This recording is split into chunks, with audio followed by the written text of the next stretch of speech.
Hey, what's up guys? This is Anthony from Anthony's Customs, and for this review, we are looking at the new Marvel Legends Wolverine. Or, more appropriately, Logan, because he's not wearing his X-Men costume. Right?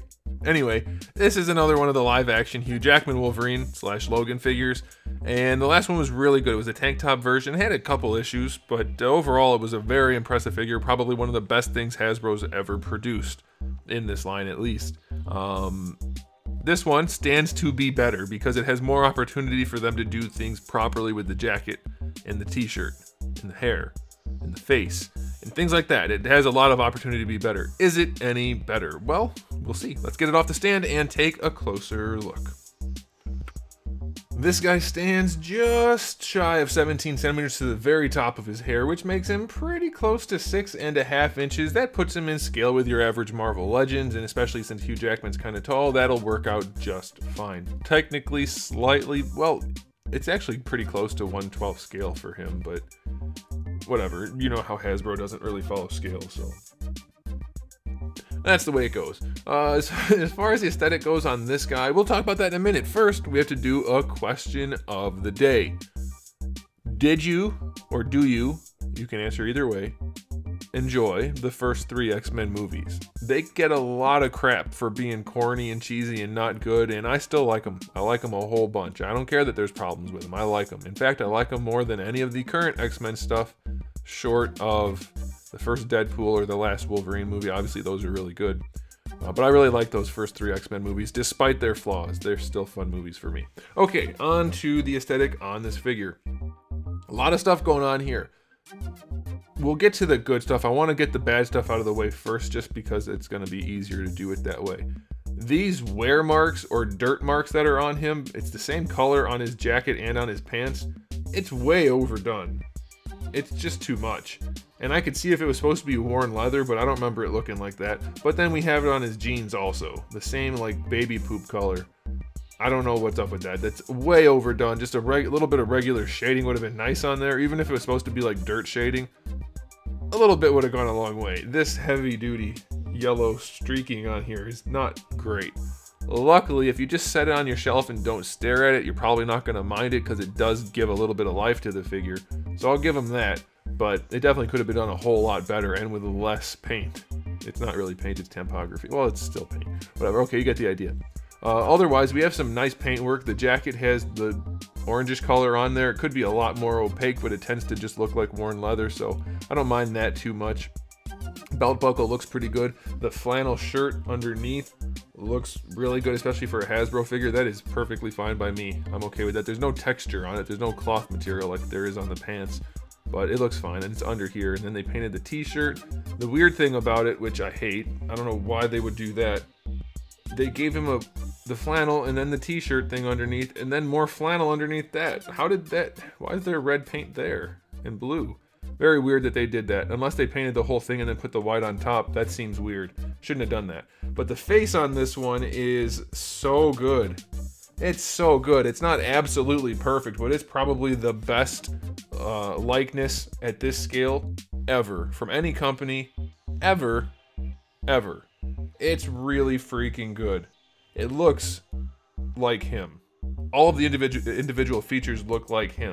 They're not arranged on the face perfectly, but at this scale you're not going to do better. This is exquisite. This is wonderful. Very nicely done. The paint, it could be better, but it's not bad as it is.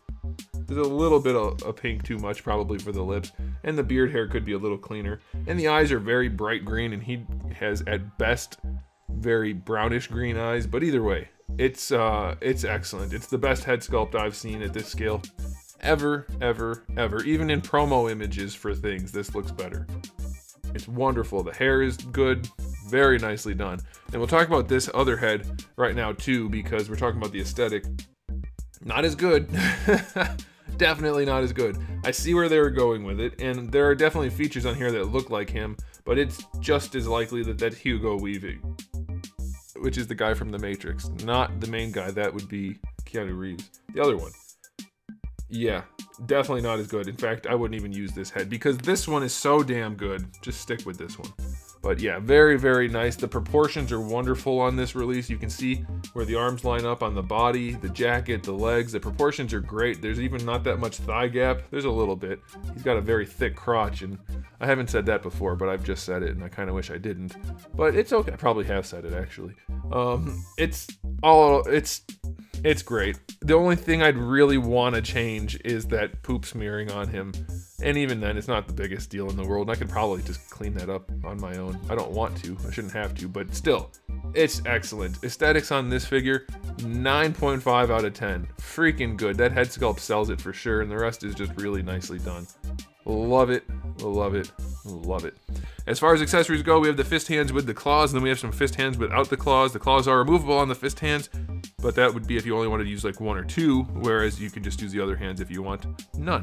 And I already showed you the alternate head, which is definitely not as good as his yelling face, and it's just nowhere near as good. So accessories, 5 out of 10. You know, I don't know how much we need any of those, really. They're not great.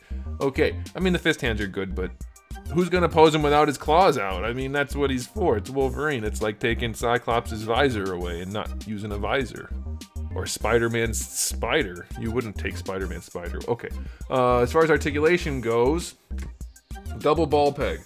They put the big peg at the top, little peg at the bottom. Luckily, you still get decent range out of that. Just very strange that they're doing it that way. That's not how you do that. I mean, you can have two big ones or a big one at the bottom. Big one at the top doesn't really accomplish too much. Don't know why they did that. But you can still lean the head side to side, which will be good to give him some attitude. Of course, you have your rotation, looking up and down. Will be satisfactory. It could have been so much better if they did the ball peg properly, but it'll definitely do. Alright, now for the shoulders, I don't know why they spent money on this. They put a butterfly joint in here, and it gives you virtually no extra range. Like, yeah, it moves a little bit.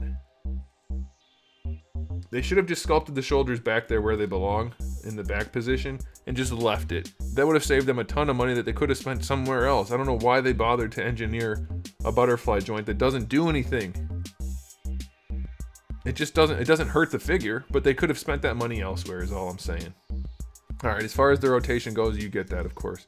Raising the arm up, better than horizontal, no problem there. Bicep swivel works just fine, that's good.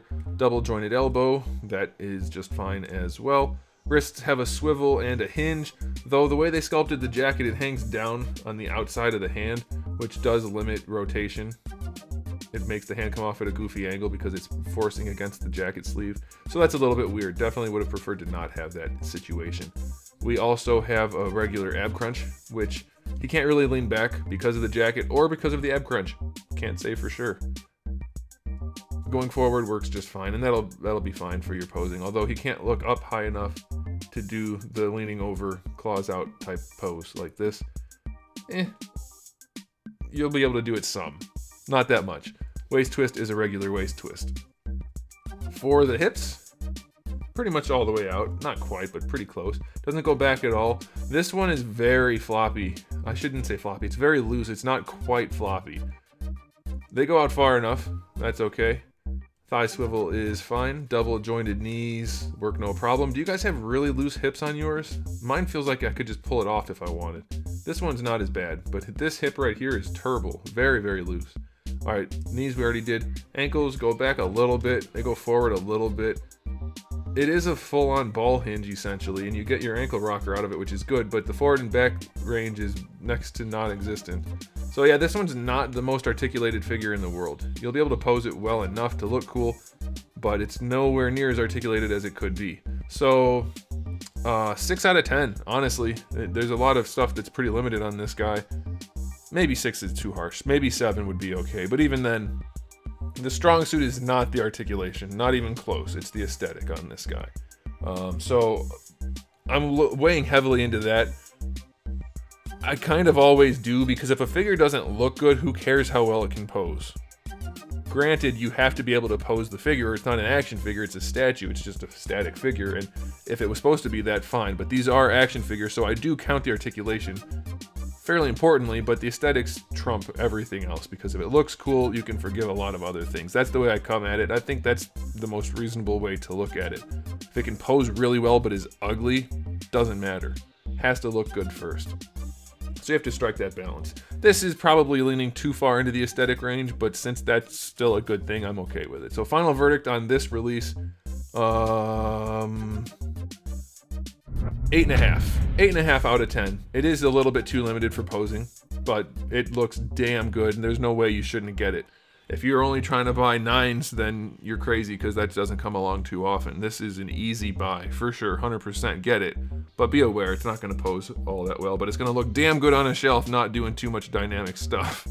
Looks great. Alright guys, thanks for watching. If you enjoyed the video, give it a thumbs up. If you didn't, give it a thumbs up. And if you haven't subscribed, use your thumb and click on the subscribe button. That'd be hard. Try using your thumb to click something. And turn on the bell, turn on notifications, because reasons. And I have new videos like every day other than Wednesdays, and thousands already on the channel. So make sure you come back for all of that. And in the meantime, keep collecting.